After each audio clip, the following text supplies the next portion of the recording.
Segmen kali ini adalah segmen mendang-mending di mana kita akan membandingkan dua hal berdasarkan perspektif saya. Disclaimer on, tidak ada maksud dan tujuan untuk menjelek-jelekan atau memojokkan salah satu sisi.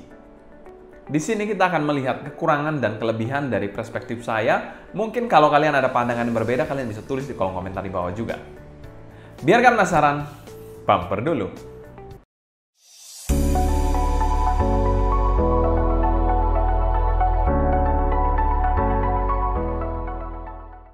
Halo semua, selamat datang di channel Sound Dignity bersama dengan saya Sebastian. Seperti biasa akan share info dan racun mengenai dunia personal audio, baik itu audio portable ataupun desktop audio. Jadi kalau kalian tertarik, nggak perlu lagu untuk subscribe, nyalakan tombol notifikasi serta follow juga Instagram kita di Sound Dignity agar kalian tidak ketinggalan update terbaru mengenai dunia portable dan desktop audio. Di segmen mendang-mending kali ini kita akan membandingkan dua hal, yaitu DAP versus dongle.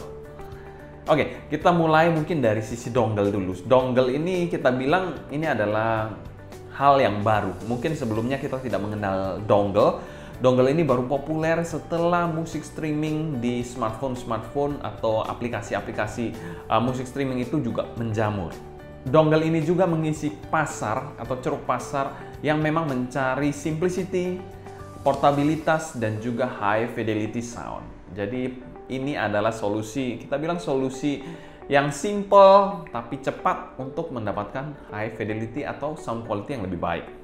Oke, bicara soal dongle ini tentu saja kita bilang kecil dan portable jika dibandingkan dengan digital audio player. Digital audio player ini terkesan berat, bongsor, mungkin bagi sebagian orang itu tidak nyaman, sedangkan ini kita bilang ringan, mudah dibawa-bawa, taruh di saku pun oke. Kalau DAP taruh di saku pun mungkin bisa, tapi pastinya mengganggu mobilitas kalian. Apalagi kita bilang DX300 kalau ditaruh di saku tentu saja mungkin nggak terlalu muat ya. Kalau ini mungkin masih oke, tapi kalau kita bilang dongle pasti semua saku muat dan masuk walaupun itu saku skinny jeans sekalipun. Terutama kalau kalian memang yang super mobile, ini adalah pilihan yang lebih lebih convenient, lebih aman dimasukkan di tas atau kita bilang tas lempang ataupun tas kecil kalian untuk mobilitas tinggi, mantap sih. Dibandingkan DAP ya. Karakteristik kedua dari dongle ini tentu saja simply plug and play. Yes, tidak seperti DAP. DAP membutuhkan booting time. Mungkin ya kita bilang bervariasi. DX300 ini jauh lebih lama dibandingkan booting time dari Loto Pow Gold. Tapi kalau ini tinggal colok, cespleng aja udah langsung nyanyi. Ya mungkin bagi sebagian orang tidak terlalu mempermasalahkan hal itu, tapi bagi saya pribadi saya cukup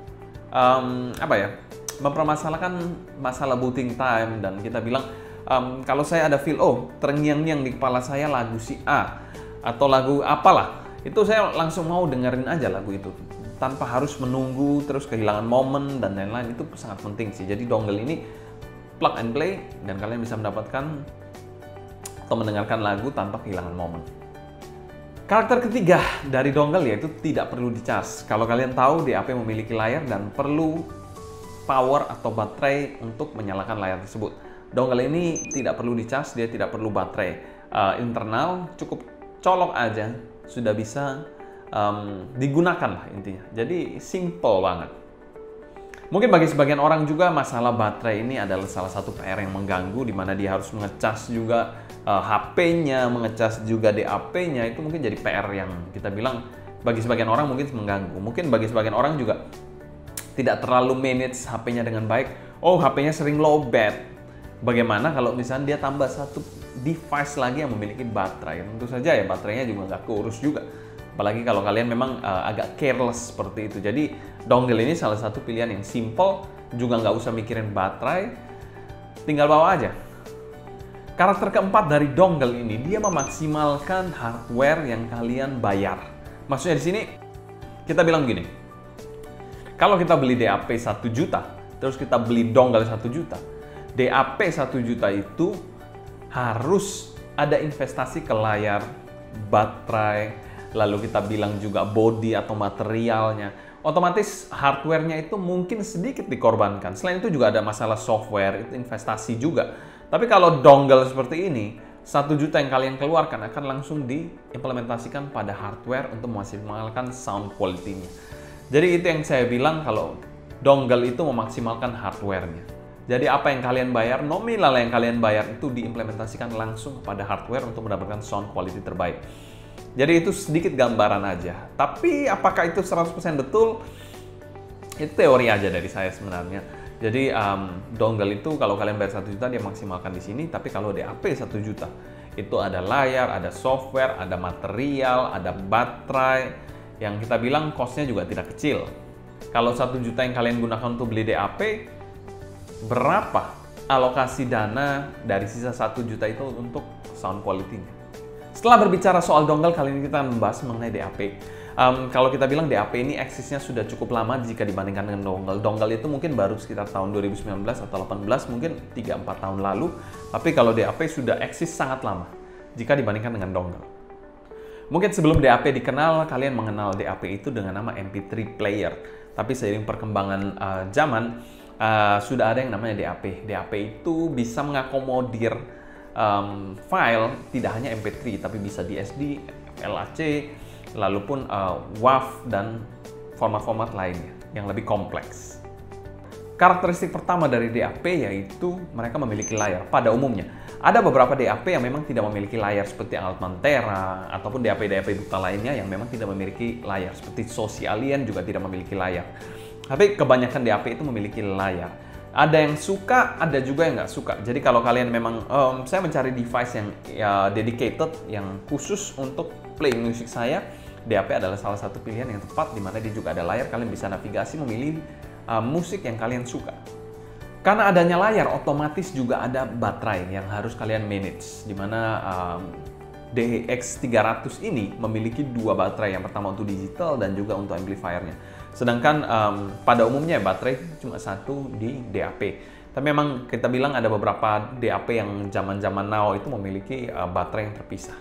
Karena memang ada baterai untuk layarnya, ada baterai untuk amplifiernya untuk memastikan output suaranya itu bersih dari intervensi digital sinyal. Karakter kedua dari DAP yaitu fiturnya lebih lengkap. Menurut saya lebih lengkap jika dibandingkan dengan dongle, di mana dia memiliki gain, bisa kalian pilih low, lalu high gain. Ada yang juga memiliki 3 gain yaitu medium gain. Ada juga yang 4 seperti ultra high gain. Itu juga ada. Selain gain, dia juga memiliki filter. Beberapa filter yang bisa kalian pilih, digital filter seperti di Basso DX300 ini ada beberapa filter juga yang bisa kalian pilih. Bisa kalian EQ juga di 2 device ini, Loto Pau Gold ataupun DX300 memiliki EQ juga yang bisa kalian gunakan.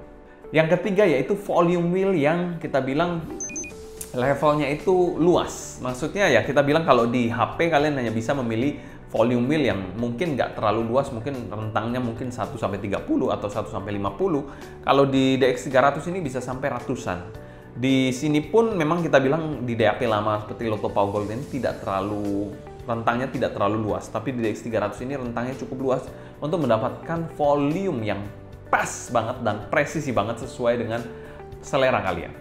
Karakter keempat dari DAP yaitu konektivitas lebih jika dibandingkan dengan dongle.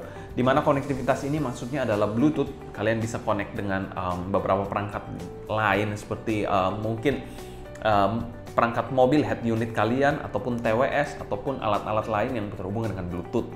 Yang kedua, dia bisa connect ke Wi-Fi. Wi-Fi itu penting untuk kalian bisa streaming secara independen dari DAP kalian. Tapi tidak semua DAP itu memiliki konektivitas Wi-Fi. Seperti ini adalah DAP yang cukup jadul, Loto Pau Gold. Jika dibandingkan dengan DX300 memang sudah ketinggalan zaman Loto Pau Gold dan tidak memiliki fitur-fitur yang tadi saya sampaikan, Bluetooth ataupun Wi-Fi. Jadi ada beberapa DAP juga yang kita bilang cukup apa ya? Cukup pure music aja. Jadi tidak ada fitur aneh-aneh. Itu tentu saja memaksimalkan suara dari DAP tersebut. Tapi disclaimer, ini DAP yang sudah cukup jadul sih memang. Karakter terakhir dari DAP yaitu prestis. Itu tidak bisa terhindarkan, apalagi kalau kalian pegang SP2000 itu ada prestisnya lah. Kalau kalian meet bahwa SP2000 itu ada prestis tersendiri lah. Selain itu ada beberapa DAP lain, tapi banyakkan sih Astel and Kern itu ada prestisnya dari brandnya. Kalau kita bilang merek lain mungkin seperti Sony juga memiliki prestis tersendiri dari DAP-nya. Mungkin sekian dulu untuk segmen mendang-mending kali ini. Kalau kalian ada ide untuk mendang-mending selanjutnya, tulis di kolom komentar di bawah ya. Oh ya, kalian juga tim mana? Apakah tim dongle ataukah tim DAP? Tulis di kolom komentar di bawah ya. Saya Sebastian pamit undur diri. Sampai jumpa di video berikutnya. Happy listening, stay healthy, and ciao.